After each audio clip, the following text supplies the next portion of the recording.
Lo que pasa es que el tiempo pasa y lo necesitamos cuanto antes. Ya no podemos subsistir más en la calle buscando salas, pidiendo prestado para ensayar, pasando películas en lugares inadecuados, etcétera. Arteón va a seguir vivo, tiene más de 60 años y va a seguir continuando su tarea en bien de la cultura Rosario. Pero estaría muy bien también que quienes han prometido su colaboración la concreten. Hay espacios que no nacen para durar, nacen para intentarlo. En los años 60, con más intuición que certezas, Néstor Zapata fundó Arteón, casi como quien enciende una luz en medio de la intemperie. Lo que parecía frágil se volvió movimiento, lo que era ensayo se volvió historia. En los 70, cuando el país ardía, ya estaban sus obras políticas, más en los 80, con La Forestal, en los 90, Malvinas. Las Evitas hicieron del teatro memoria y conciencia. Durante la dictadura, cuando tantos callaban, él eligió formando, creando, insistiendo. Arteón tuvo su apogeo, llenó salas, cruzó fronteras. Y hoy otra vez el peligro es el silencio y el cierre, que vuelve a ser refugio y resistencia. Más que una trayectoria, Néstor Zapata encarna una convicción, que el teatro, cuando es verdadero, no desaparece, se transforma y vuelve. Muy buenas tardes, tengan todos otro episodio increíble que nos regala la vida el mundo teatral. Hoy no es un día común. ¿Por qué? Porque se encuentra con nosotros alguien que en lo personal, pero también sé que en lo comunitario, es alguien que no pasa desapercibido ni va a pasar desapercibido jamás. Estamos con un gran maestro, un gran pionero en tantas cosas y que vamos a tener muchísimo de qué charlar. Estamos hablando de Néstor Zapata. Néstor Zapata, como sabemos, es un innovador, es un resiliente, es un resistente, y le damos, por supuesto, la bienvenida acá, en Mundo Teatral. Maestro, muy buenas tardes. Muy buenas tardes. Qué alegría tenerte. Igualmente, es una alegría estar con ustedes. Vos sabés que Mundo Teatral intenta de alguna manera hacernos un poco un mimo a nosotros entre los que estamos en esta tarea tan difícil en una ciudad que a veces nos es bastante hostil. Sí, sí. En nuestro métier. Y un poco ingrata también. Yo también diría. El síndrome de la madre abandónica, lo hablaba en otro programa con Prico, ¿no? Como que nos tiene, pero después un poco nos abandona. Sí, sí. ¿No? Bueno, sabemos la gran mayoría que conoce, o por lo menos las personas que están en este medio y mucha gente que venimos de una tradición teatral de muchos años, Néstor es un referente no solamente como creador, como autor, como director, como gran hacedor de actores y formador de actrices. Y hoy vamos a compartir un poco esa historia.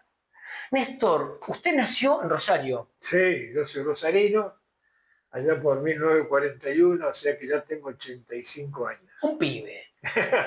Sí. Pibe. Estamos todavía con ganas de hacer cosas. Travesuras, va. Me encanta, me encanta. Y rebelde como siempre. La rebeldía es una condición sine qua non de la creación. Totalmente. Un creador que no es rebelde es simplemente complaciente y aburrido. Exacto. Qué hermosa definición. Sí. Néstor, mamá, papá, ¿cómo empezamos? ¿Cómo fue? A ver, maravilloso, maravilloso. Tengo el karma de ser hijo único. Quienes son hijos únicos. Bienvenido al club. Bueno, ya lo sabemos, entonces, te caen todas las responsabilidades, todo el peso, todo, pero es una maravilla porque también te caben todos los cariños, los afectos. Mi mamá es el ser más dulce que he conocido en la historia de todos mis años.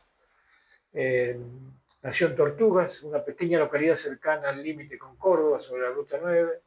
Mi papá es un hombre, nació en Las Rosas, un hombre que me dio elementos de vida fundamentales y sustanciales, como el amor, la fe, la lucha, la valentía. Mi padre es un hombre político, fue el primer diputado del laborismo, que era el peronismo, en el año 1946, en la provincia de Santa Fe, o el departamento Belgrano. Después fue secretario de gobierno, fue concejal electo, fue varias cosas. Y ahí viene un poco también esa vocación política. Sí. Lo mío fue un transitar por 2 o 3 canales. Los dos más importantes fueron la política y el arte. Para ser más concreto, la política y el teatro. Pero por suerte pude abandonar la política. Yo he sido un militante, un luchador, un dirigente de la política, pero la pude abandonar porque noté que me estaba haciendo mucho mal porque ya no era como antes, para nada, y me refugié en el otro amor definitivo y permanente que fue el teatro. Así que ahora estoy feliz de haber tomado esa decisión hace unos cuantos años ya. Hoy vamos a hablar un poquito de todo esto, ¿no? Porque para mí, o por lo menos para mucha gente, separar al Néstor teatrista, ¿no? Al creador, al maestro, yo no lo puedo separar del Néstor político, porque siempre hubo una impronta maravillosa en donde se jugó esa articulación tan importante. Somos seres políticos por naturaleza, ¿no? ¿Se puede renunciar a la política, Néstor? Yo sí, yo pude divorciarme, pero solamente en los últimos periodos, que quiero decir, la militancia mía no tiene 5 o 6 años, tiene 30, 40 años, pero en los últimos años pude separarme porque la política, mi padre solía decir, la política no es mala, la hacen mal a los hombres. Y sí, tenía razón. Hemos tenido gobiernos, dirigentes y referentes muy poco agraciados, muy poco nobles en estos últimos años. Así que me hizo bien dejar de lado todo lo que sea política. De todas maneras, todos los años que pude brindarme a la militancia y fundamentalmente a la gestión, porque yo he sido tal vez uno de los que en la ciudad de Rosario ha tenido más cargo a todo nivel, he estado como director de Cultura de la Ciudad de Rosario, he estado como secretario de Cultura de la provincia, he estado como director nacional de teatro, he estado en todos los niveles de los distintos gobiernos del país y en todos, absolutamente en todos, me he sentido feliz por lo que pude hacer. Me he sentido orgulloso de lo que pude hacer y he hecho un aporte dentro de mis posibilidades a la comunidad a la cual pertenezco. Y creo que la comunidad en cierta forma agradece también eso, por lo menos muchos de nosotros lo hacemos. Desde la Ley Nacional del Teatro, que soy uno de sus redactores, impulsores y gestores para que exista, que ahora lamentablemente está amenazada por este gobierno de turno que no ha entendido el rol de la cultura en la sociedad. No es el único. En otros gobiernos lamentablemente anteriores también ha pasado esto. Yo creo que es, bueno, por lo menos esto es una opinión personal, ¿no? Es algo que no es un acto deliberado. No. Es pensado, es programado, es sistematizado, ¿no? Yo lo comparto. Hay una voluntad de exterminio, una voluntad de liquidación. Porque las cosas que están mal, si las reconocemos, se pueden modificar, pero no liquidar. Totalmente. ¿Cómo va a cerrar el Instituto Nacional de Cine, por ejemplo, que sería el único país de América o del mundo, tal vez, que no tiene un instituto de cine? ¿Cómo va a cerrar la Escuela Nacional del Instituto de Teatro, que no eroga absolutamente ninguna parte del presupuesto nacional, sino que se nutre de los impuestos de los distintos servicios de onda de los canales y la radio? O sea que es un despropósito casi indiscutible. Totalmente. Y es muy importante lo que usted está diciendo, maestro, porque hay mucha ignorancia. Sí. Yo he escuchado por ahí a ciertas personas, incluso involucradas en el arte, que han dicho, ¿por qué te tengo que pagar yo con mis impuestos las ganas que vos tengas de hacer teatro? Claro. Digo, no, pará, guarda, porque ahí estás pecando de ignorante. Claro. Porque de tus impuestos no viene el sustento del Instituto Nacional de Teatro. No viene ningún impuesto de ninguna persona. Viene de los casinos, viene del juego, viene de la lotería y viene, como usted decía, ¿no?, de otros lugares. Entonces, muchas veces hay esa desinformación al público para engañar, ¿no? Y el gobierno la aprovecha, por ejemplo, ¿no? La sustenta, claro. Por ejemplo. Maestro, ¿cuándo nace la vocación del artista? Qué pregunta. Yo no sé cuándo nace la vocación del artista. Te voy a contar una anécdota. Sí. Yo mi estudio secundario lo hice en la ciudad de Santa Fe, en el Liceo Militar General Belgrano. O sea que también tengo una faceta. Mire usted, esa no la conocía, ¿eh? No, Esa es poco conocida, de experiencia militar, a la cual, por supuesto, de militar a militante. escapé como pude. pero estuve en el liceo militar, cumplí mi secundario allí. Y yo llegaba a Rosario los fines de semana porque venía a descansar, a tomar las licencias. Pero como hijo único y como persona que estudiaba afuera no tenía barra, amigo, quería ver alguna mina y no conocía ninguna. Entonces empecé a ir a unos bailables que se hacían los sábados en el club provincial con discos y ahí conocí un grupo de egresados como maestros, porque antes estudiaba maestro, terminaba el secundario y ya tenías el título, porque tenías práctica antes. Y era el grupo de Carlos Matu, el de la lección de anatomía, el Team Teatro. Claro, y ahí me cobijaron, como era el más jovencito, el más chiquito, yo, las chicas me enseñaban a bailar, les pisaba bien los pies tranquilos. O sea que me hice de una cosa ahí, y ahí me dio las ganas de verlo, de compartir lo que ellos hacían, y se me ocurrió la absolutamente loca idea de hacer un teatro en el Liceo Militar. Entonces, como me apoyaban algunos amigos de Paraná, de Santa Fe, el bibliotecario, el profesor de francés, pero eso no era posible. Tuvimos que elegir una obra que era para hombres, Claro. no había mujeres, o sea que elegí una obra de aquel entonces que se llamaba Evasión, que era una historia de un grupo de hombres en un campo de concentración que soñaban evadirse, pero no hablaban solamente de la evasión a través de los campos minados y los alambres de púa, sino a través del espíritu, del sexo, del encierro mental. Hablaba de distintas formas de evasión. Muy interesante la obra en aquel entonces. Estoy hablando del año, qué sé yo, 50 y pico. Eso le iba a preguntar, ¿en qué año? No, eso tiene que haber sido. Yo estaba en tercero o cuarto año. Debe haber sido en el 57, 1957. Ah, ya después de la revolución fusiladora, sí, como se la suele llamar. Fusiladora, sí, nos chupamos la fusiladora del 56, sí, y el golpe de Estado del 55 también. Y y justo en ese momento le toca hacer el servicio militar. Sí, no era el servicio militar, era una opción. Era una opción. Con eso, al hacer el secundario, tenías el título de subteniente de reserva y no hacías el servicio militar. Claro. Te salvaba. Zafabas. Bueno, y empezamos a ensayar y un día viene un oficial, un teniente, Zapata, cadete, sí, preséntese al teniente coronel. ¿Cómo le dije? Al teniente coronel, no me yo, sí, lo oí. Era el teniente coronel, el jefe de todo el cuerpo, un cuerpo de 1.200 soldados, ¿te imaginás? Yo temblaba, nadie había dialogado nunca con él, lo veíamos en el palco cuando daba orden de marcha, nada más. Y me citó en su despacho y me presenté. Descánsese, cadete. Me han comentado que usted está haciendo teatro acá. Sí, mi teniente con él, queríamos ver. Ah, qué interesante, qué lástima, ¿no?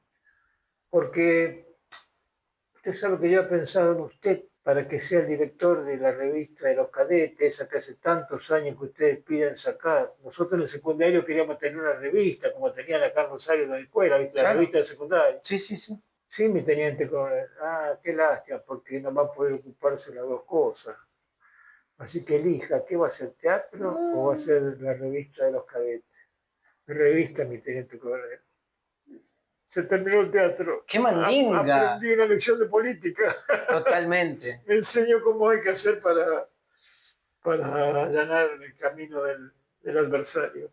Realmente. Pero bueno, esa obra quedó ahí, pero yo me refugié en el teatro y siempre digo que yo no me enamoré del teatro. Sería una declaración falsa. Yo creo que el teatro se enamoró de mí y me hizo todo lo posible para sustraerme, para seducirme, para captarme, para poseerme. Yo empecé haciendo teatro tirando las cables de luz, en aquel entonces no existían las consolas, ni mucho menos.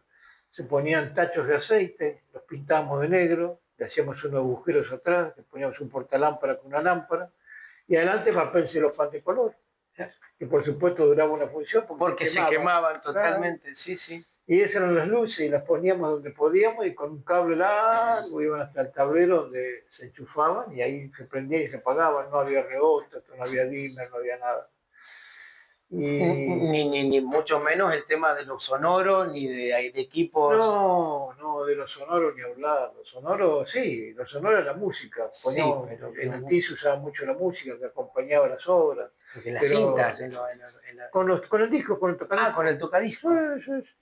Con los discos del 78 o el 33, y Matus le ponía el brazo y salían y bajaban los volúmenes de amplificador, nada más, eso era. Y usted comenzó con Matus. Yo empecé con Matus en el 58, formalizamos lo que se llamó la fundación del Team Teatro. El Team Teatro era el teatro independiente del magisterio, porque eran todos maestros. Y porque la normal número 1 nos dio el salón de actos que está ahí en la plaza. El actual. El actual, sí, el salón de actos de siempre para ensayar. Así que se acercaron algunas chicas egresadas o a punto de egresar como maestras de quinto año y ese era nuestro elenco y de ahí salieron las primeras obras. En el 58 empecé haciendo luces, después me tocó hacer unos reemplazos y en el 59 creo que hice la primera obra como actor sobre una obra de Truman Capote, El arpa de pasto. La estrenamos en el Teatro La Comedia. Yo era muy jovencito, te imaginas que habré tenido 17, 18 años, y hacía un galán, hacía el galán. Y ahí debuté y más o menos, después tuve que hacer un reemplazo de Visto a Dios, una obra de Tim, que lo habían contratado en Zavalla. Pero yo hacía las luces y el personaje del vendedor de Biblias no pudo actuar esa semana y me dijeron 2 días antes, tenés que hacer el personaje del vendedor de Biblias, pero yo no tengo, ahí hay que salir al toro. Salir al toro se llama en teatro cuando vos salís con los elementos mínimos para poder representar un personaje, pero ese personaje no lo tenés ni visto ni estudiado, o sea, salís a improvisar de alguna manera, salís al toro. Y bueno, y ahí me pusieron la Biblia en el saquito y hacía las luces, y hacía el reemplazo. Pero las luces, como yo era completamente loco, totalmente, yo quería que tengan intensidades variables. Entonces hacíamos unos reóstatos con agua. ¿Cómo era eso? Eran los caños de sanitarios o de cemento, ¿sí? Que le poníamos abajo Portland, los sellábamos, se llenaban de agua, le poníamos una plaqueta de plomo abajo, una chapita de plomo con un cable aislado, que interrumpía la línea de 220, y arriba una plomada, esas que se usan para pescar, con un cablecito que se unía al otro y que bajaba por el agua, estaban llenos de agua los tubos, acidulados, se le ponemos sal gruesa. Esa agua con sal es relativamente transmisora de la electricidad, o sea que cuando la plomada tocaba el de abajo estaba al máximo, era directo. Pero cuando la levantamos lentamente bajaba la intensidad hasta como la tatarabuela del dimmer. Es la pionera del dimmer. La pionera o la madre del dimmer. Yo la hice infinitamente en el teatro, cuando hacíamos la gira en Visiones. Y en Zavalla la hicimos, pero con un percance muy grande, porque en aquel entonces Zavalla no tenía la electricidad discontinua, sino electricidad continua. Y se hizo una electrólisis muy grande, empezó a salir espuma de los caños. No. Y yo salía a actuar y veía la espuma y me quería morir. No la toquen, no la pisen, decía yo. Salía, actuaba, volvía y me arreglaba lo que podía. Y cuando terminó vinieron todos los amigos, los compañeros del teatro, me dijeron muy bien, estuviste bárbaro, estuviste bárbaro. Y yo los miraba y hasta que vino la madre de Matus y me separó del grupo y me dijo, mira, estuviste muy bien, lo que sí no se te oyó nada. Yo hablaba con tal paura que hablaba así para adentro, en vez de hablar, no te oyó nadie. Pero igual me abrazaban y me alentaron, pero me comprendí que yo no servía para eso. Nunca serví para actuar, era un fiasco. Me aconsejaron, dedícate a la dirección. Muy bien. Una pregunta, ¿cómo era? Bueno, contémosle un poco a las generaciones más jóvenes, ¿no? ¿Quién, más o menos, porque hay un montón para hablar, ¿no? ¿Quién era Matus? Un hombre muy talentoso, ingresado como maestro a la normal número 3, amigo íntimo durante años. Y que mucha gente no sabe que era rosarino. No, como que no, Rosarino nació acá, vivió acá, la madre, la hermana, la familia. Después se fue a Buenos Aires, Claro. después que yo estuve con él hasta el año 65, desde el 57 hicimos la sala, la hicimos a pulmón, con el piso, construimos el piso, el escenario, todo ahí en calle San Lorenzo, entre Sarmiento y San Martín. Yo hacía iluminación y ¿Cómo era el nombre de la sala? Team Teatro, El Team. con M, Team Team. Teatro. Lo que pasa es que era un núcleo, en aquel entonces los grupos eran muy cerrados, Claro. cada uno pertenecía a un grupo y cuando vos no trabajabas en ese grupo te quedan dos cosas, o renunciar a la obra o renunciar al grupo. Claro. Era terrible. ¿Qué grupos recuerda en esa época? Frente a nuestro estaba el Teatro El Faro, más allá, en Calle La Prida, después de Barteón, estaba el Teatro Escuela de los Comediantes. Los comediantes. Estaba Héctor Barreiro con Aquelarre. Estaba La Ribera, bueno, de Calle Corrientes tenía la sala de La Ribera. El Gallo Azul, ¿no? ¿O fue después? El Gallo Azul fue una sala más que nada. Una sala, en, no calle, fue teatro. En Calle Córdoba y Mitre, la plaza de arriba de la sala. ¿Dónde estaba? Sí. Usted sabe que, bueno, lamentablemente hay que para hablarle a la gente joven y decirles que Rosario tuvo salas y tuvo teatros. Teatros independientes. Muchísimos. Les parece medio como que estás hablando de Narnia. Sí, sí. Porque teatros ahora desconocen la historia del Teatro Rosario y eso es un gravísimo error. Un error muy grande de los docentes y de las direcciones de esas escuelas. Es muy importante entender que el alumno tiene que conocer y reconocer sus raíces.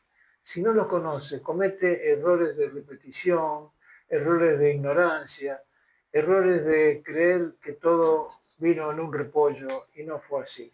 O que la referencia es Buenos Aires, ¿no? O que la referencia permanente es Buenos Aires, y no es así. Hubo un teatro local muy importante, hubo muchísimas salas, y no había subsidios ni institutos de teatro. Todo se hacía con el esfuerzo del grupo. Eso es muy importante recalcarlo, pero se hizo, quiere decir que era posible. Entonces, si era posible, ¿por qué no sería posible ahora? Exacto.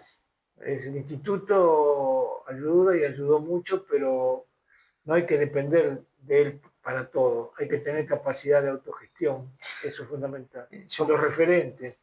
Hay cosas que me muestran, dicen, ¿qué te parece? Que esto es una búsqueda experimental. Sí, está bárbaro, pero ya se hizo. Parece como que el teatro empezara con ellos, muchos, claro, ¿no? Claro, como que el teatro empezó con una estética propia, y esa estética propia es valiosísima, pero tiene antecedentes, eso es lo más importante. Tiene antecedentes de un teatro del absurdo, tiene antecedentes de un teatro realista, tiene antecedentes de un teatro naturalista, tiene antecedentes de Chekhov, de un Adamov, de un Stanislavski, tiene antecedentes, hay que conocerlos. Totalmente. De un Meyerhold. Meyerhold era un innovador total. ¿Te das cuenta? Por eso terminó en la Siberia.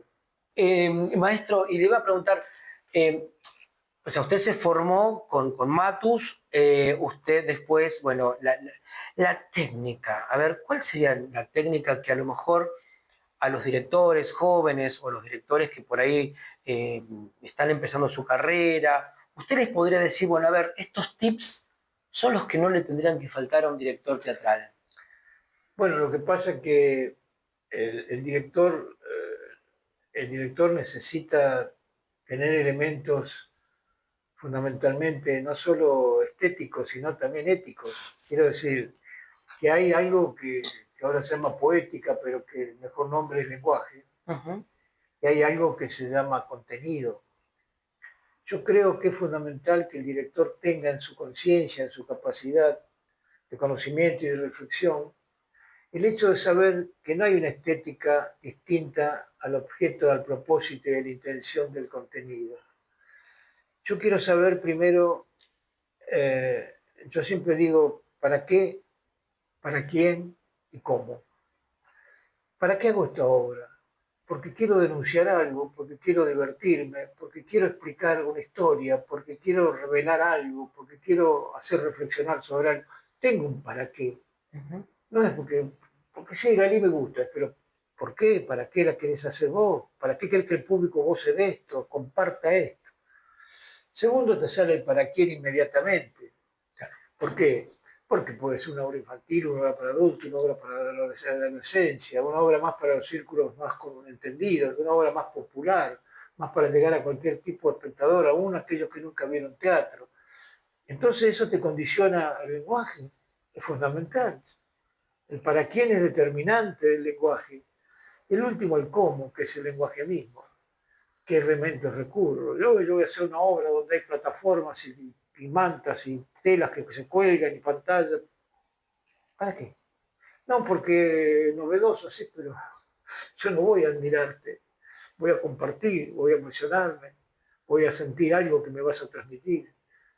Y, y a partir de esas preguntas tiene que entender que la elaboración no tiene que ser algo individual, no tiene que ser algo que de alguna manera satisfaga sus necesidades.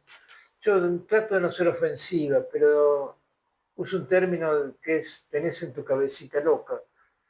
Es un término que no trata de ofender, es humorístico. Es decir, vos tenés muchas ideas, sí, son muy lindas, pero no son para ponerla en escena porque sí, sino si van a expresar algo que a vos te interesa que se transmita, si va a poder ser compartida con el espectador o simplemente admirada, porque para ser admirada voy al Cirque du Soleil.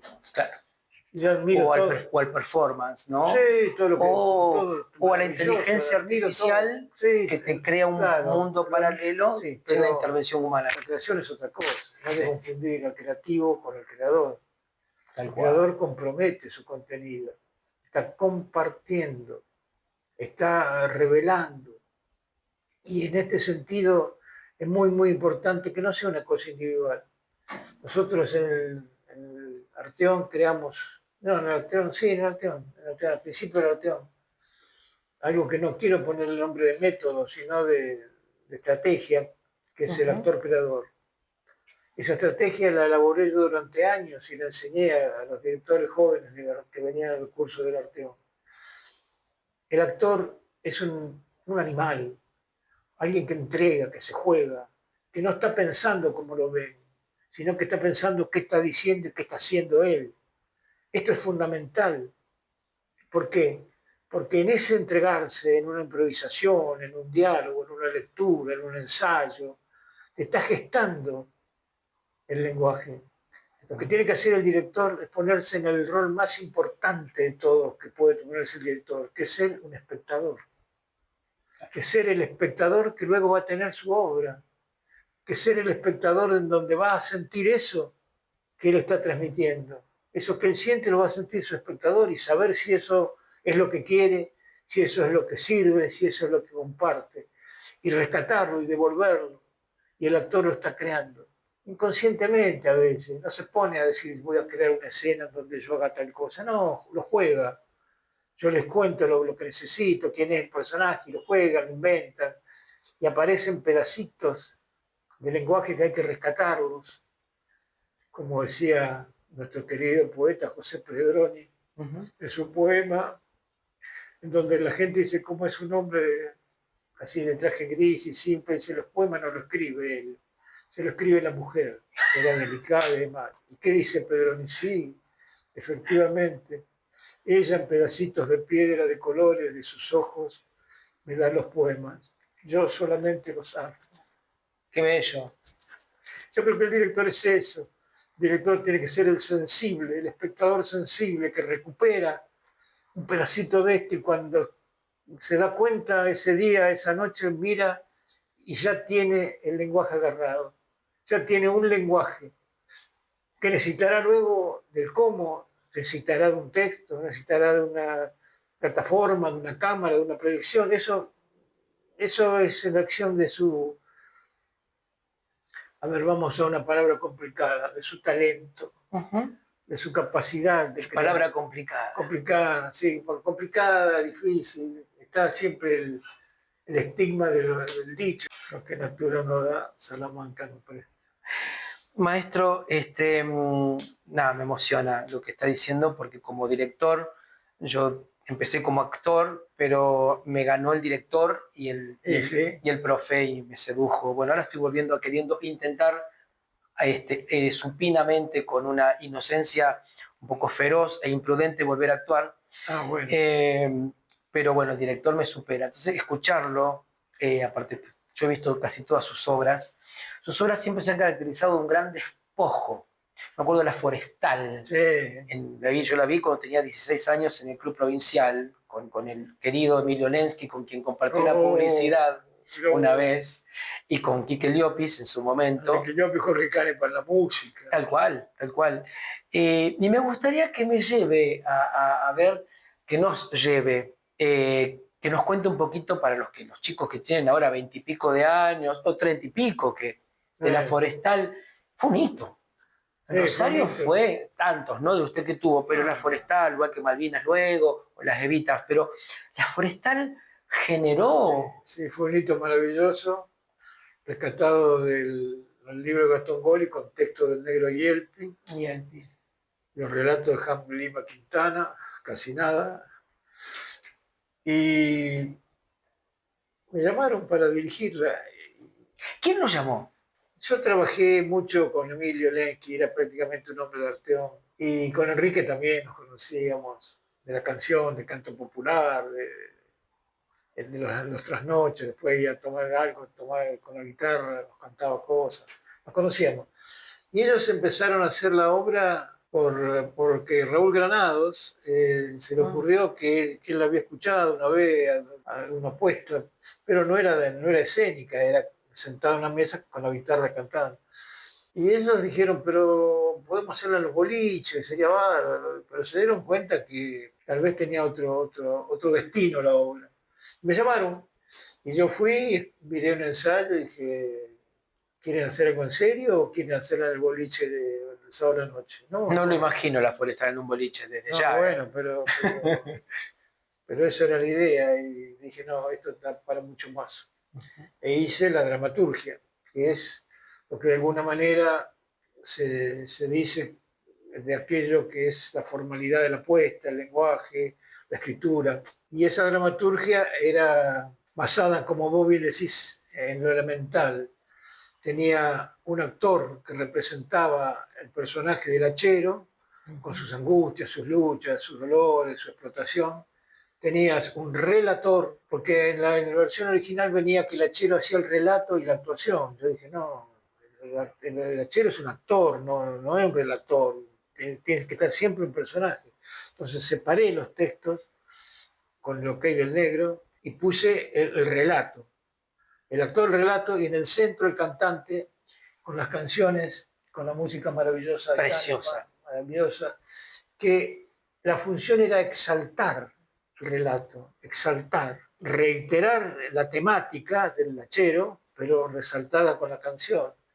Y ahí nacieron canciones maravillosas como Crónico con Olvido, la canción final, que la gente le empezaba a aplaudir. Antes de la mitad ya estaba toda la gente de pie aplaudiendo, no lo podía terminar de cantar. Yo me acuerdo, tenía 16 años, que uno a los 16 años, yo no que era un chico que era ni militante, nada, era un pibe que estudiaba en el latinoamericano, nada que ver. Me acuerdo que me pegó de una manera tan fuerte la fibra del hachero, la interpretación que hizo Emilio, la puesta con ese despojo y esa canción. Esa canción es brutal. Y yo tenía los cassettes, había comprado los cassettes y los escuchaba y me parecía sublime, la verdad que en su momento, que es lo mismo que me pasó cuando vi La Eva de Nacha Guevara, en el 86, son esas obras que ahí vos te conecta con esa argentinidad y con ese gen, capaz que sin ser militante, pero que está esa cuestión del sentido, de la lógica común ante la opresión y el dolor del otro. Pero además yo creo que... Porque no hace falta ser militante, ¿no? Para ser testigo del dolor del otro. Mejor no ser, lo mejor es ser un espectador común que se sensibiliza, quiere decir que has podido compartir tu emoción y tu sentimiento. De alguna manera, La Forestal es como, digamos, que fue el momento preciso para hacerlo. Era como que la gente lo estaba esperando. Totalmente. En el año 83 vino la democracia. Ese grito de justicia ahí. Hacía 10, 12 días que habíamos recuperado la democracia. Sí, totalmente. Perdón, la estrenamos antes. La estrenaron antes, claro. Sí, la estrenamos antes. Claro, porque se estrenó en el 74. perdón, en el 74, ¿no? No, en el 84, 74, en el 84. En el 74 no, No. creo antes del golpe, debe haber sido 84. después, probablemente En el 84. Y una obra que 12 de enero en la qué Comedia. interesante sería en estos momentos coyunturales políticos y económicos, ¿no? ¿No? Como La Patagonia Rebelde, como tantas obras que hablaban de aquellas épocas de la reivindicación.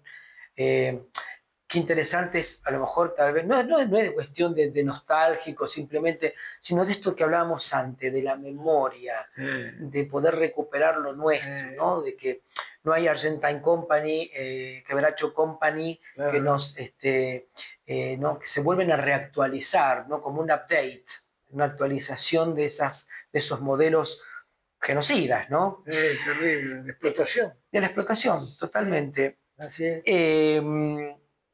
Vamos, lo voy a llevar a Arteón, a comienzos de Arteón. Bueno. Ahí tenemos para 4 horas más. Por Así eso, que, muchachos, sigamos porque hatta las 10 de la noche hagan un delivery algo, porque ¿cómo fue el comienzo de Arteón? Que vamos también a reivindicar y podemos hablar un montón también de la que la lucha sigue para defender nuestro querido Arteón. Pero bueno, vamos por parte. ¿Cómo empezamos? Arteón tiene ya más de 60 años cumplidos.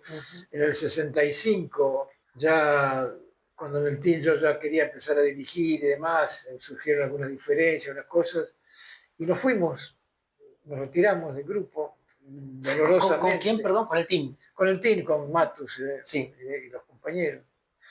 Y nos fuimos 3 personas, Sara Lindbergh, María Teresa Gordillo, Mari Gordillo y yo. Y no sabíamos realmente... Quiero hacer una aclaración para la gente joven, sepan de que Gordillo no es un premio, ¿tá? O sea, es el premio, fantástico. Se llama la Gordillo. Perfecto, pero María Teresa Gordillo, que ya se nos fue de gira hace bastantes años, fue también una referente del teatro rosarino y una gran defensora del derecho y de los derechos y de la difusión del trabajo del teatro en Rosario, ¿no? Con ese grupo del MAT, el Movimiento de Ayuda, Apoyo al Teatro, con las mujeres de los sombreros, ¿no? Que se sentaban todos los sábados ahí. Repartir la invitación. En Panapí. Claro, Qué Rosario que se perdió, que perdió, lamentablemente. Pero vamos a Arteón, María Teresa, para explicar que la gente no crea que es un premio. Y bueno, todo eso, empezó muy, muy jovencita en el team. No sé si habrá tenido 16 años cuando comenzó a hacer teatro. Ahí compartimos esos 7 años que tuvimos.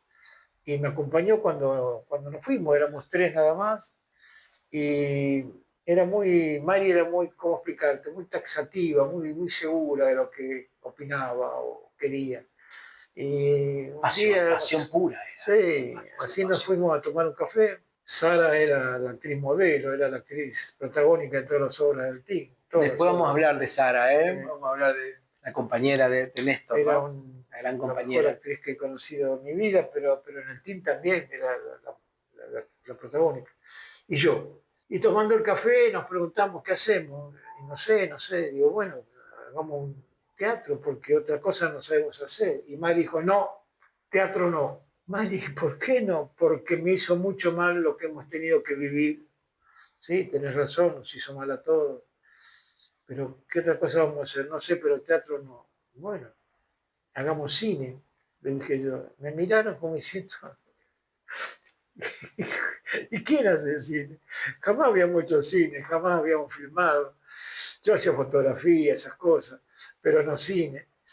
Y no había escuelas, en ese entonces no existía ninguna escuela de cine, así que la idea surgió porque yo tenía ganas, empecé a trabajar con Tecnicinema, que era una empresa que hacía cine y propaganda en los cines de Rosario, y tenían la única cámara que en Rosario existía, en 35 milímetros, a reflex. Y nos dijimos, bueno, hagamos cine, y nos pusimos a hacer una obra experimental que se llamó C65, porque era color 1965.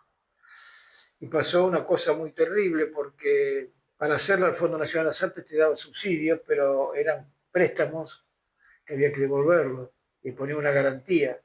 Entonces le pedimos a mi papá que firme la garantía con la casa que teníamos, el departamento. No. Y mi viejo me dijo, pero hijo, pero ¿puedo devolver? Olvídate, le dije, vamos a sacar el primer premio, tenemos una idea genial. un experimental brutal, este premio es nuestro seguro. Y bueno, hicimos 65, que era un experimento absolutamente loco, de color en la pantalla, colores plenos que se sucedían al ritmo de música concreta, que lo había hecho por primera vez Dante Grela, el músico, o sea, el gran músico rosarino, el hijo del pintor Juan Grela, que era también del grupo nuestro, y se había comprado el primer grabador de cinta, cortando pedacitos, haciendo música concreta, así que era pa, pa, pa, ta, ta, ta, ta, ta, pa, pa, pa, pa, y la pantalla en los colores, yo había puesto los tachos en la pantalla blanca y lo filmaba, y fuimos a Buenos Aires, el Festival Nacional de Cortometrajes del Fondo Nacional de las Artes, y estábamos todos allí. Uno de los integrantes del grupo, para dar como referencia, fue gobernador de la provincia, Tati Bernet. No me diga. Tati Bernet empezó conmigo. Y estaba allí también, estaba Mari, Sara, Miguel Ángel Daga, querido actor, que ya se fue también, estaba yo, sentados en la sala de la Diagonal, que está a unos metros de Obelisco, estaba lleno, repleto, miles, pero más de 1000 personas, eran todos jóvenes, sentados en el piso, arriba, no. Acá venían los cortos, ahí lo conocía Eliseo Subiela, ahí lo conocía Pablo Sir, que después lo chupó la fusiladora, y a tantos otros, ¿no? Y llegó el momento del nuestro, entonces, te vamos a presentar, y empezó, y se hizo un silencio en la sala pesado, que habrá durado un minuto, tal vez 1 minuto 20, y empezó el primer silbido. Y después el segundo, y empezaron a silbar, y alguien gritaba, 20, a 20. ¿Qué es 20? Pregunté yo, el loquero, me dice. No. Y empezaron a chiflar y nos aguantamos los 12 minutos del corto, tirándonos en la butaca así, escondiéndonos. La chiflaron mucho, salimos muy doloridos. En silencio caminamos. Nos perdimos ahí por la calle Córdoba al fondo, y al costado hay una cortada que se llama Cortada Tres Sargentos, donde metimos esa cortada. Era muy tarde ya. Vimos un sótano con luz, que se podía comer algo, un lugar bohemio, así que iban los cantores, los pintores, tenían papel de diario, era el mantel, y te servían un guiso único, un vaso de vino, chao. Nos metimos, nos sentamos, miramos las paredes, estaban todas pintadas, escritas de poemas, con dichos, palabras, cosas. Hasta que clavé la mirada en un texto que decía un pensamiento de Nietzsche. Decía, di tu palabra y rómpete. Y le pedí a los compañeros que lo miren, y dije, bueno, vinimos a decir nuestra palabra y ahora a rompernos. Y ahí empezó Orteón, con un gran fracaso y una gran fuerza de voluntad para continuar.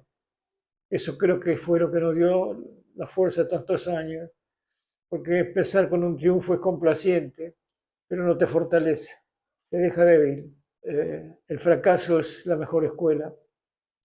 Ahí es donde aprendes y donde te vuelve el cuero duro y no hay nada que te doblegue. Y ahí vino Orteón, pero después hay que devolver la plata. Pobre papá. Pobre papá, entonces nos juntamos y Mari y Sara y sacamos algo a beneficio, una función de cine a beneficio. Fuimos a los cines, al cine Urquiza, el que estaba ahora enfrente del supermercado ahí en calle Urquiza, que es la cochera del supermercado. Ah, sí, sí.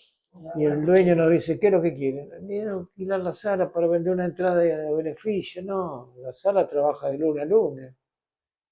Pero, y cuando termina la función, no, termina a las 12, 12:30 y el operador se va a la casa. Y le pagamos al operador, pero ¿qué van a hacer una función a las 12 de la noche? No existe eso, no va a venir nadie. Háganos el favor, nos hizo el favor, nos alquiló en 200 pesos la sala, un mes antes, y salimos a vender entradas. Y cuando digo salimos es injusto, porque yo estaba sentado en la mesa esperando a que ellas vuelvan, mi hija, que Sara y que Mari vuelvan. Todas las noches salían, iban bar por bar, restaurante por restaurante. Buenas noches, señor, buenas noches. Disculpe que lo molestemos, somos un grupo de cine y queremos hacer una función a beneficio. Si podía colaborar comprándonos unas entradas, se las podemos dar ahora. Y volvían con lo recaudado Lo hicieron durante un mes y cuando llegó el día, se hacían las 12 de la noche y no venía nadie. Y dije, bueno, sonamos. Y 2:10, 2:15 empezó a llegar gente y se llenó la sala. Y nos dimos cuenta que habíamos encontrado un invento nuestro, como todos los que hizo Arteón, que era los trasnoches del Arteón, que se llenaban de gente joven que quería hacer la noche en algún lado. Y ahí pudimos recuperar de a poco el dinero y devolverlo, así que cumplimos con el embargo. Hermoso, maestro. Sí, Eso es lo lindo. que nos está contando porque, bueno, yo sinceramente desconocía. La gente lo desconoce, pero es la historia nuestra. Y es importante que se sepa y es importante que quede registrado. Sí, claro. Eh, Y siguió Arteón haciendo cosas, audiovisuales, películas, sí, ¿Cómo fue lo teatro. del nacimiento de la escuela, cine? Bueno, contamos que los grandes responsables, ¿no?, de que Rosario tenga una escuela provincial, Sí. cine, entre tantas otras cosas de las Entre cuales tantas usted otras fue precursor, ¿no? ¿Cómo fue esos comienzos? Porque era No. impensable una escuela de cine en Rosario, ¿qué está hablando? Si no hay plata, no hay nadie le interesa. No, Arteón empezó a crecer con un sistema maravilloso que era que los cines daban dinero y lo invertíamos en ese teatro. Claro. Llegó un momento que Arteón llegó a tener 4 salas. 4 salas. Una en calle La Prida 555 en el Bajo, que era el teatro de Arteón, la escuela. Otra en... Ahí ya estamos hablando año. No, ya fue mucho después eso fue en el 80 más o menos. Claro. Estábamos en la dictadura todavía. Sí, lo que pasa que el golpe de Estado hizo que nos refugiásemos en calle La Prida, pero claro, ya teníamos la sala nosotros en calle Sarmiento, la que nos desalojaron, Sarmiento 778, y teníamos también alquilado un local en planta alta en calle Córdoba, la peatonal Córdoba, entre Mitre y Entre Ríos, que era una pequeña sala de teatro, era una sala de 60 localidades, 70, y la escuela de cine, que empezamos a dar clases de cine, primero con Julio Toledo de Santa Fe, Quicho Fenici, y yo dábamos fotografías, historia del cine y demás, y al año siguiente ya se sumó Raúl Bertone, que fue el que le dio forma y continuidad a esa escuela, que fue la primera escuela regular de cine de Rosario. Cuando se recuperó la democracia en el 83, nos pareció que ya no tenía sentido tener una escuela privada, sino que tenía que tener la provincia y que sea gratuita. Y así nació el interés. Yo comencé siendo secretario de Información Pública del gobierno de Bernet y después secretario de Cultura. Y creamos una escuela, el IPA, se llamaba el IPA, Escuela de Teatro, Escuela de Cine, y bueno, y ese fue el nacimiento de las escuelas, de la escuela ¿Se de acuerda teatro. del plantel docente en ese momento del IPA cuando se empieza a formar el Sí, IPA? lo importante es que la escuela de cine recurrió fundamentalmente a sus alumnos, a los que habían sido sus alumnos para hacer el plantel docente de lo que fue después la Escuela de Cine de la provincia, entre ellos fundamentalmente el nene Molina, Héctor Molina, Gustavo Postiglione. Mi primer película de largometraje que tuve en mi vida, yo tenía 19 años, fue con ellos, en De Regreso. De Regreso, hermosísimo, el primer largometraje que hicieron juntos, claro. Hice el personaje del hermano menor del personaje del nene. Él era el protagonista, yo hacía del hermano. Y nuestra mamá era Mónica Alfonso, y nuestro papá era David Heredia. Así es. Así que imagínense qué lindo. Lindísima experiencia. Qué hermosa experiencia. Máximo Paz. Se filmaba en la ruta. Sí, la ruta, cuando el auto se va. Miguel Franchi, Luis Machín y yo dormíamos en un cuarto del hospital, del sanatorio, porque el resto del equipo dormían como en un tinglao, no sé qué. Sí, cubriendo todo. Y el sanatorio le prestaron a los chicos las habitaciones que prácticamente estaban vacías para los actores. Así que lo cargábamos a Miguelito Franchi, Luis Machín y yo lo cargábamos. Linda época. Carlos Coca estaba. Hugo Grosso. No, esos eran los docentes, sí. Mauricio Richo. Y en teatro pusimos a la gente de Arteón. Y bueno, Albertón, el director de la Escuela de Cine. Benito Franchi, ¿no? Sí. Estaba en ese momento la que Pero más que nada en aquel Vila. entonces era Miguel Ángel Daga, Carlos Medina, Norberto Campos. Esa es la gente de TIN que habíamos traído nosotros. Recordame la gente de Arteón. Y A ver, vamos a la gente de Arteón. Así hacemos, Hay abrimos el tantos placar queridos. del recuerdo y sacamos fotos y gente. Porque aparte de Arteón salieron muchísimos Sí, de los referentes del sí. teatro que. Lo que pasa es que eran camadas y camadas de las escuelas, de los talleres del Arteón. El taller del Arteón se abrió ahí en el Bajo Calle La Prida. ¿Por qué? Porque vino golpe de Estado y había que refugiarse en algún lado. Nosotros, como estrategia política, hicimos lo que en entonces se llamaba la estrategia superficie, que era, en vez de fugarnos, escondernos y tratar de desaparecer, porque los compañeros desaparecían todos los días. Perdimos compañeros. Arteón tomó la iniciativa de aparecer en el diario, hacer funciones. ¿Para qué? Para que se cuiden un poco de chuparnos. De todas maneras, igual nos prohibieron en todos lados, no podíamos actuar, ni hacer publicidad, ni las pocas cosas que teníamos las enterramos en el patio. Pero bueno, pero de ahí surgió la escuela, el taller de cine del Arteón y el taller de cine y el taller de teatro fundamentalmente. Así que iban surgiendo, estaban los docentes, eran los que te nombré, Carlos Medina, Miguel Ángel Daga, Chiqui González, que empezó con nosotros. No, con nosotros no, empezó en otro grupo, pero se sumó en Arteón. Polín, ¿no? ¿Estaba? No. Eso fue posterior, Dice Polín fue posterior a la Arteón. No, con Risa, con el grupo de Risa. Ojalá algún día podamos tenerla, la Chiqui también. Sí, va a venir. Es figurita difícil conseguirla, la González, pero me encantaría tenerla. Tiene su ocupación, pero va a venir, no hay problema. Después se sumaron las primeras camadas, Rodi Bertol, qué sé yo. A ver, sí, eran los primeros que se sumaban al taller de teatro. Y bueno, y eso duró hasta después, hasta el regreso a la democracia prácticamente, y luego se abrieron las escuelas de teatro y cine de la provincia. ¿Cuánta gente que ha pasado, cuánta gente con la cual, bueno, habrá tenido la oportunidad de trabajar con usted, de vivenciar todo eso, de épocas tan duras, y también de épocas en donde se requería de una cierta valentía y compromiso que creo que excedía más allá de la pasión del hacer teatro. Creo que también era una cuestión de un compromiso de vida, como usted dijo en un momento, de una ética. Es que para nosotros el teatro era todo, era excluyente, era todo. No podíamos vivir sin hacer teatro. Con Sara, una Eso le iba a noche. preguntar, ¿y con Sarita ahí? Y Sara fue mi compañera de toda la vida. Qué mujer preciosa. Una mujer bella, alta, imponente y por sobre todo tenía un registro de voz excepcional.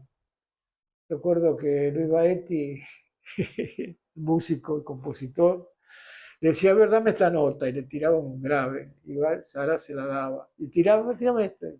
Qué bárbaro, dice, tiene unos registros de grave y de agudo increíbles. Tenía una voz. ¿Ella con quién empezó? ¿Con usted? Con nosotros, claro. En teatro, en Arteón, fundadora de Arteón. Claro. Y después, claro, empezamos juntos, y toda la experiencia que pudimos realizar juntos. Vamos a Arteón entonces. ¿Cuál fue la primera obra que se empieza a montar en Arteón a nivel teatral? Yo venía de la experiencia primera de todas.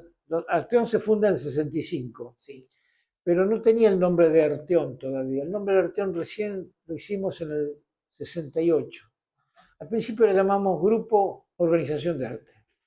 ¿Por qué? Porque decíamos era un grupo nuevo para hacer arte. Entonces todo el mundo decía es un grupo de organización de arte. Ese era el nombre.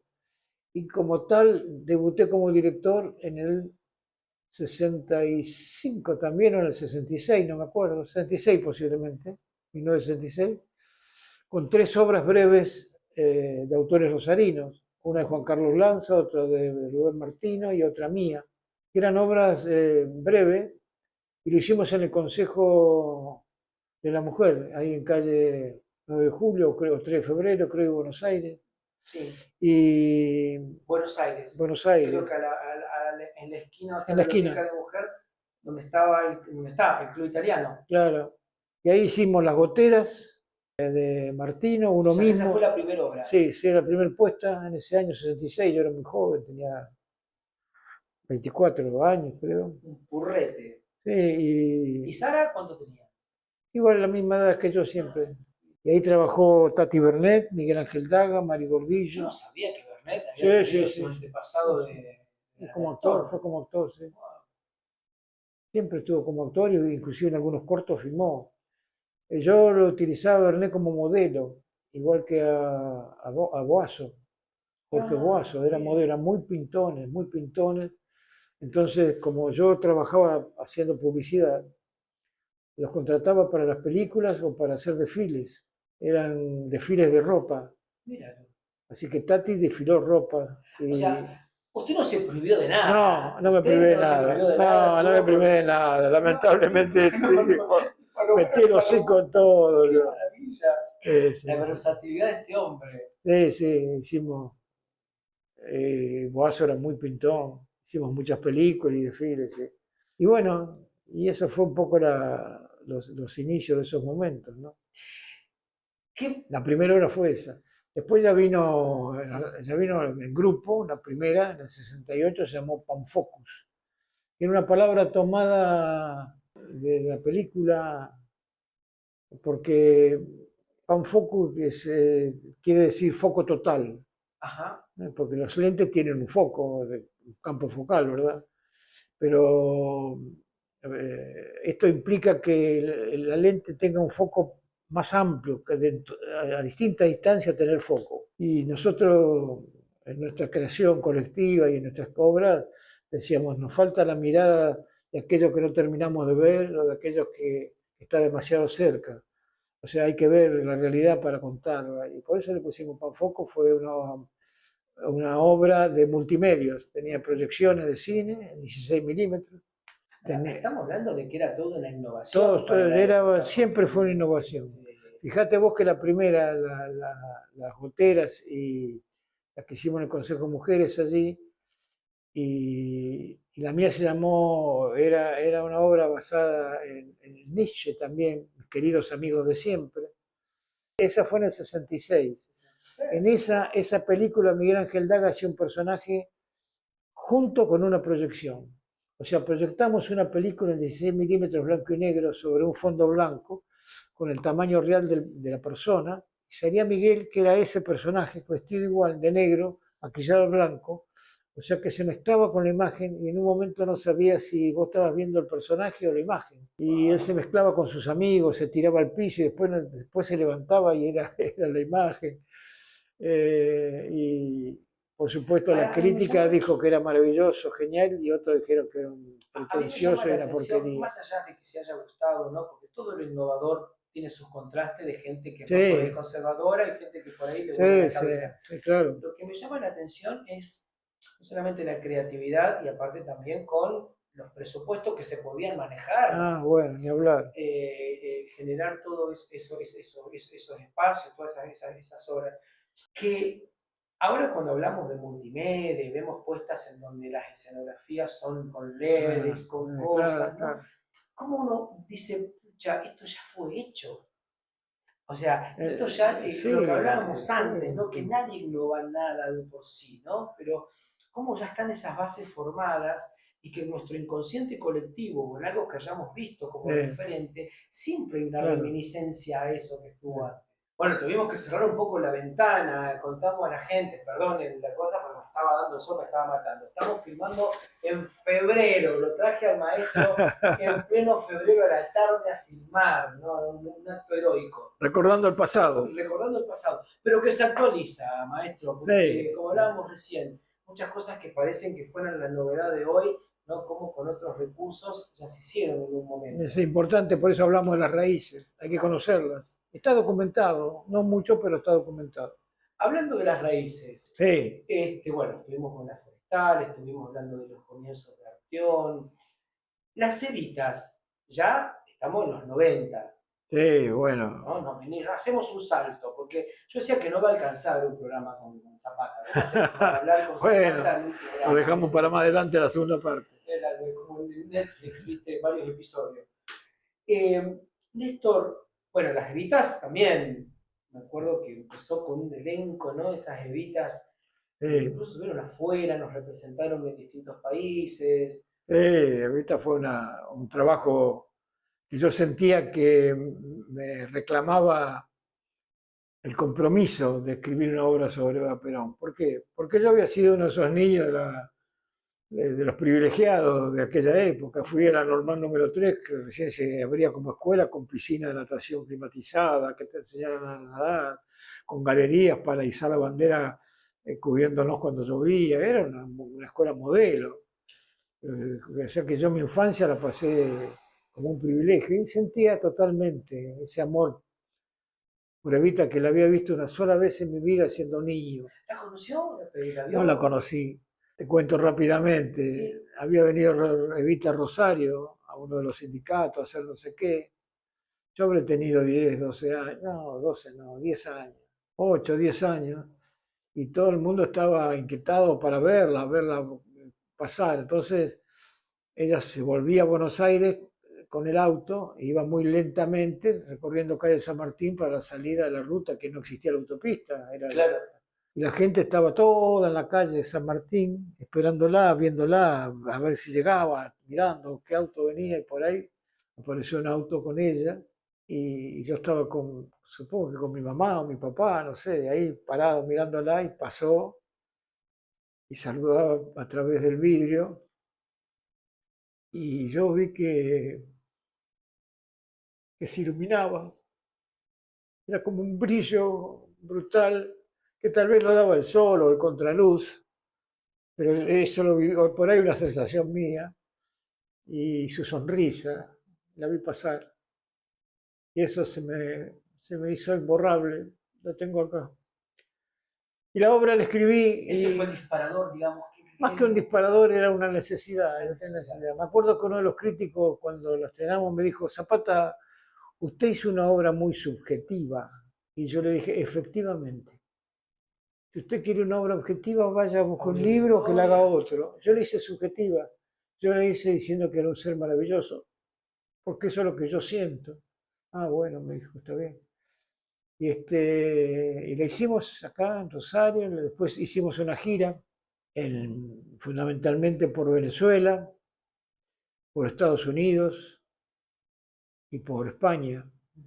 En Estados Unidos la llevamos desde el norte, Boston, hasta Washington. Y ahí hay anécdotas muy lindas porque en Boston le hicimos hacer una universidad inmensa, llena de estudiantes, a muchos latinoamericanos. Y cuando terminó la obra venían algunos a saludar en inglés o en español. Bien, entonces el recorrido con Evita. Bueno, con ¿Lo Evita, confrontaban con el Evita de Madonna, por ejemplo? Una vez no estaba el de Madonna, con el musical. sí había estado, yo creo que ya había estado, sí. Porque mucha gente tiene La referencia de Evita del sí, en musical. Estados Unidos se había hecho mucho. ¿Te confrontaban con eso? No recuerdo ninguna comparación. Recuerdo lo que te estaba contando, que de pronto en Boston, cuando termina, se acerca a la gente y bautiza la obra, porque, A ver, ¿cómo dice? claro, porque el personaje de Vita tenía una peluca con su clásico peinado tirado atrás con el rodete y demás. Y en un momento, la negra Lenchi hacía el personaje. Sí, me acuerdo. Y en un momento se sacaba la peluca, quedaba con el pelo negro y decía la frase esa de Vita: si yo soy una negrita del montón. Bueno, y la gente dice, la bautizó la obra La Evita Negra. Wow. Muy lindo, La Evita Negra. Y en Washington nos pasó también una cosa interesante, porque yo veía que cuando entraba el público había alguna gente que le daban algo y otra que no. Y no entendía lo que era. Y voy al camarín donde estaban las salas de sonido y de luces, y había una mesa semicircular con 5 o 6 televisores, 5 o 6 micrófonos y unas carpetas, y entraron locutores, actores, se sentaron y cada uno hacía un personaje. O sea, una mujer leía el personaje de Evita y lo traía en inglés. Wow. Y el otro el personaje que hacía Naún, y el otro, hacían la obra viéndola en televisión, le sacaban el sonido en español y lo iban diciendo en inglés, pero además lo interpretaban, no era que le bla, bla, bla, bla, no, ya, lo interpretaban porque habían estudiado el guión en inglés. Y la gente lo que le habían repartido era un aparatito que se lo ponía acá con el audífono y escuchaban la obra en inglés. Eso no lo habíamos experimentado nunca, era bastante común, parece ser. Qué sorpresa para ustedes también. O sea que no se la perdieron, los latinoamericanos la escucharon en español, en vivo, y los otros la escucharon en inglés. ¿Eh? Néstor, ¿y Malvinas? Ah, bueno, Malvinas es la cosa más emblemática y querida en nuestra vida, muy fuerte.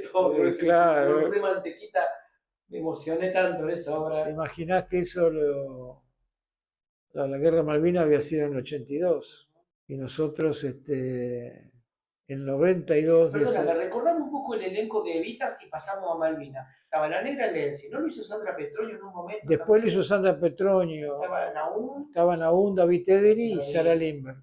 Sara Lindberg hacía el personaje de Sara, la compañera de ella, la enfermera hasta el último momento, porque eran los últimos días de su vida. David hacía el poeta, Homero, el que le exaltaba a Evita. Y Nahum era el Contreras. El gorila sufrió mucho, pobre. Sufrió mucho en hacer esos personajes, pero lo hacía maravillosamente. No, y Malvinas, bueno, y Malvinas fue una iniciativa de Tito Buzo, que era entusiasta. Sí, tenemos que hacer algo, tenemos que hacer algo. Y toda la gente me decía, pero está muy abierta la herida, ha pasado poco tiempo, déjense de joder. Y dije, no, yo necesito hacer algo, le debemos algo. Porque cuando había pasado en 82 yo estaba internado con una septicemia y demás. Así que con Tito Buzo nos pusimos a trabajar, en investigar y demás, y fue surgiendo una obra emblemática que hoy tiene más de 1000 funciones, creo que tiene 1060, 1080 funciones, y que ha recorrido la mayor cantidad de países. Evita se hizo, perdón, las Malvinas se hizo en Venezuela, en Ecuador, en Perú, en Colombia, en España, ha recorrido muchos países y siempre con una gran repercusión, una gran emoción, porque también tiene todo un contexto de recuperación de ese sentimiento que es más que nuestro, es de la comunidad argentina. También tengo anécdotas allí, cuando la terminé, hablé con Lito Nevia. Hola Nito, mirá, tengo un texto, queremos estrenarlo, ¿no te animás a hacernos las canciones? Ponerle música a los poemas que habíamos hecho. No, me dice, no puedo, Néstor, estoy loco, no doy más de trabajo, ahora corto la semana que viene, me voy a Brasil unos días, porque no me da la cabeza, voy a descansar 10, 15 días, después vuelvo. Pero mandame el texto, así lo leo, para conocer lo que hiciste. Bueno, se lo mandé, y me llama y dice, mira, estuve pensando, te voy a hacer la música. Ah, gracias, Tito querido, gracias. Lito. Dice, mandame cuál de las canciones querés. No, digo, lo que pasa es que son todas las canciones. ¿Cómo me dices? Acá hay 9 canciones, 10. Sí. No, ni loco, vos estás loco la cabeza, olvídate, chao, querido. Cortó, se fue a Brasil. A las 2 semanas me llama. Hola, Néstor. Está bien, te voy a hacer la música de todas.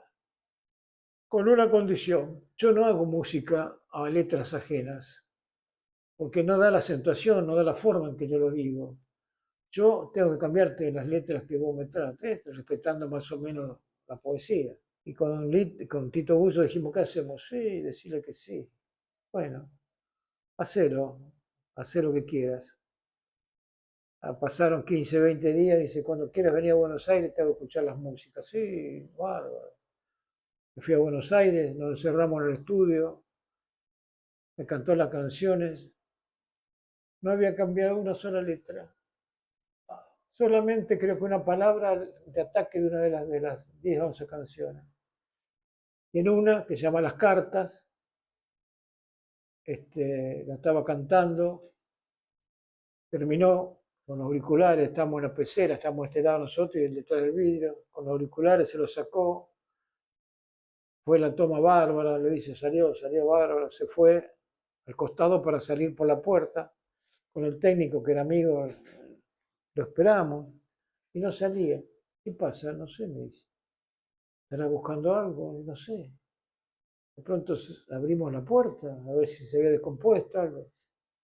Estaba llorando.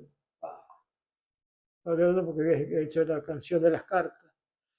Y así todo, entonces cambió la apuesta. Directamente las canciones grabadas con la coreografía de los actores.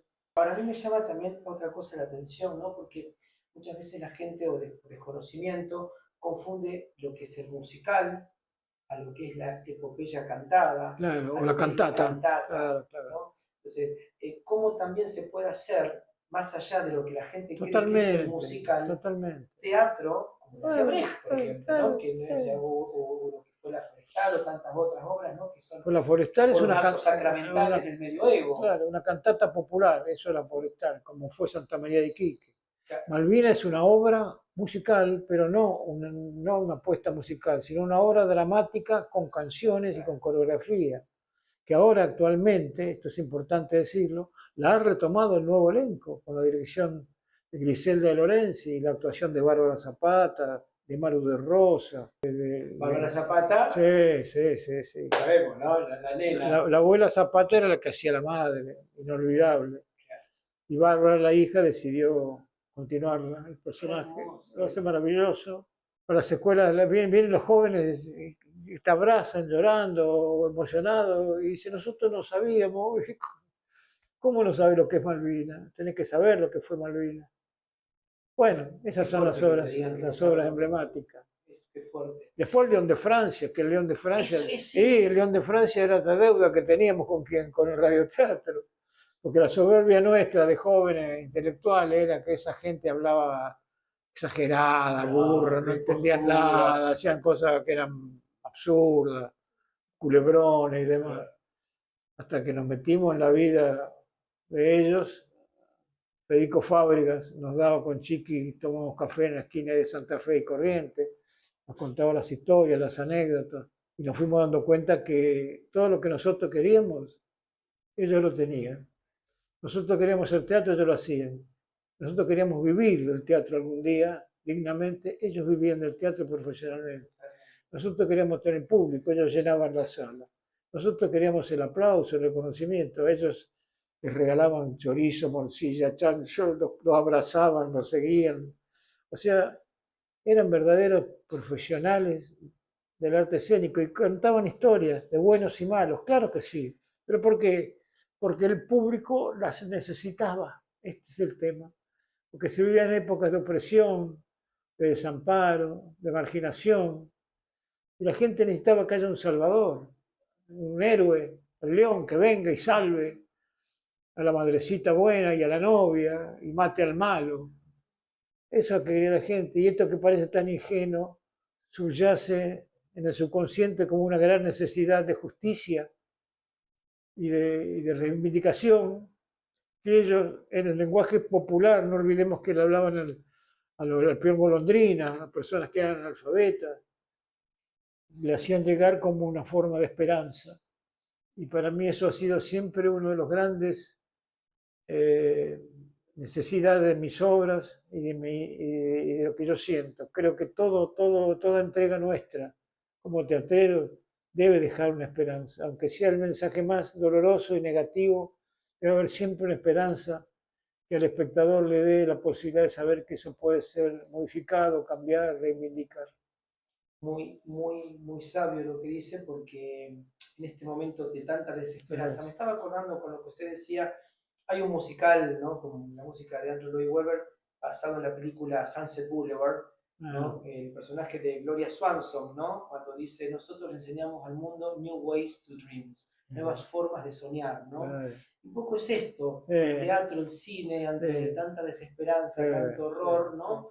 Le enseñamos al mundo también a que nuevas formas de soñar. Es muy lindo. Y hablando de estos grandes sueños, lo voy a llevar a este gran sueño hecho realidad, que marca esta época y que marcó y que seguirá marcando, porque yo sigo teniendo esperanzas, es nuestro querido Artiom. ¿Qué pasa? ¿Cómo seguimos con Artiom? Y seguimos que nos han hecho una promesa en enero de hace 2 años, en donde yo conseguí, como esas cosas que se dan, no se sabe a donde nace la fuerza y la luz, pero conseguí que se reúnan los tres poderes: la Municipalidad de Rosario con su intendente Captin, la Universidad Nacional de Rosario con Franco Bartolacci, su rector, y la provincia con su ministra de Cultura, Susana Rueda, y el secretario de Cultura de la Ciudad de Rosario, Federico Valentini, y que hiciéramos en el Cairo, en el Bar El Cairo, un acto de recuperación del Arteón y de la promesa de ellos, de los tres, en sus discursos, de que Arteón iba a tener su nuevo espacio cultural. ¿Por qué? Porque no solo se lo privaban a Arteón de un lugar de trabajo, se lo privaban a la ciudad. La comunidad de Rosario perdía un espacio cultural y ellos prometían que se le iban a dar a la universidad, lo prometió. Nos iban a dar un espacio y la provincia y la municipalidad van a colaborar económicamente para la recuperación económica de la instalación y de la reinstalación del Arteón. Tristemente y lamentablemente, hasta el momento no se ha cumplido esa promesa, que tiene un documento firmado de intención, que tiene un texto dicho por cada uno de ellos en sus discursos, y la esperanza de un grupo muy, muy grande de gente y de la comunidad toda. La provincia nos ha prometido ahora un subsidio, pero de alguna manera se lo agradecemos mucho a la provincia, a Susana, pero no lo podemos articular en ninguna instalación porque no tenemos el lugar. Necesitamos que la universidad de alguna manera nos escuche. Seguimos teniendo la expectativa y la esperanza de que Franco Bartolacci y la universidad va a darnos un lugar de trabajo. Estamos absolutamente convencidos. Lo que pasa es que el tiempo pasa y lo necesitamos cuanto antes. Ya no podemos subsistir más en la calle buscando salas, pidiendo prestado para ensayar, pasando películas en lugares inadecuados, etc. Arteón va a seguir vivo, tiene más de 60 años y va a seguir continuando su tarea en bien de la cultura Rosario, pero estaría muy bien también que quienes han prometido su colaboración la concreten. Yo soy un esperanzado de eso, no solamente por tu resistencia, por tu ética de laburante y de estar ahí plantado como una estaca, ¿no? De estar, sino también, más allá de la respuesta, de que te puedan dar o no, porque nunca se sabe con la política, cuando sí, cuando no, porque ahora todo como que el ni. Yo creo que, y acá me apelo a la comunidad, a nuestra comunidad, al público, a los espectadores. Arteón es un emblema de nuestra ciudad. 60 años, que empezó, como les decía, con una película fallida en medio de silbidos en Buenos Aires, no es casual, y que sí fue reivindicada en nuestra ciudad de Rosario. Y con ese esfuerzo, con esas ganas, con ese cero dinero y con una gran deuda comenzó Arteón. Y Arteón es y sigue siendo un espacio. Por favor, no lo perdamos. Y si los políticos no nos prestan atención o, no nos, o demoran por cuestiones burocráticas o lo que fuere, bueno, creo que también tenemos una sociedad. Sí. Entonces no deleguemos todo esperando de que sabemos que a lo mejor un presidente o su comitiva no nos va a dar una mano. No da una mano a los discapacitados, no da una mano a un montón de cosas. Imagínense en una sala de teatro en una ciudad del interior para Buenos Aires. Pero por eso digo, no nos desentendamos como público, no nos desentendamos como espectadores. Yo soy de los borders, yo no he pertenecido nunca a los establecimientos institucionales de los círculos rojos, ¿no? De la escuela de teatro ni de estos lugares, pero sí soy un gran espectador y un gran amante y un gran amor y un gran hacedor del teatro. Mi solidaridad, mi apoyo, no solamente a usted, sino el amor que le tengo a esta ciudad, aunque pronto me tenga que ir porque estoy sin trabajo. Después de 38 años de profesión, te das cuenta, mi ¿no? Rosario me suelta la mano, de alguna manera. Es terrible. Y esto, bueno, lo digo por primera vez en cámara. Buscando otros horizontes, porque cuando no te llaman para trabajar, en las escuelas no tenés lugar, no hay reemplazos, no te tienen en cuenta, te ponen la excusa de los escalafones y un montón de cosas que para qué le voy a contar, que usted sabe mejor que nadie. Ingratitud. Ingratitud. Eso es ingrato. Ingratitud. Y que sos divino, que sos un encanto, que es hermoso lo que haces, pero para llenar el buche y la polenta de todos los días, no hay un mango viejo pobre. Por eso apelo a la sociedad, no nos hagamos más los dormidos, defendamos estos espacios, son nuestros, se ganaron con mucho esfuerzo, hubo gente que ya no está para contar el cuento, otros se fueron de gira, otros seguimos estando acá, no sabemos cuándo nos va a tocar, pero por favor no nos hagamos desentendidos de este tema, aunque a veces la política o los sectores de poder sí lo quieran intentar hacerlo. Maestro, Gracias. es un honor, es un Bueno. placer. Como digo, no nos alcanza un episodio. Yo seguiría, tengo mil preguntas. Tengo No. Fíjese, el machete que tengo acá.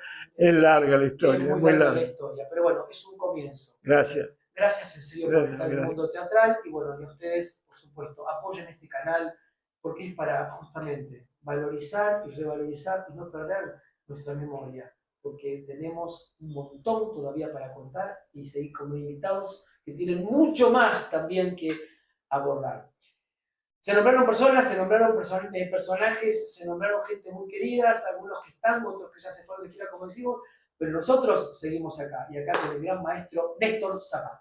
Gracias, gente. Nos vemos. Pongan likes.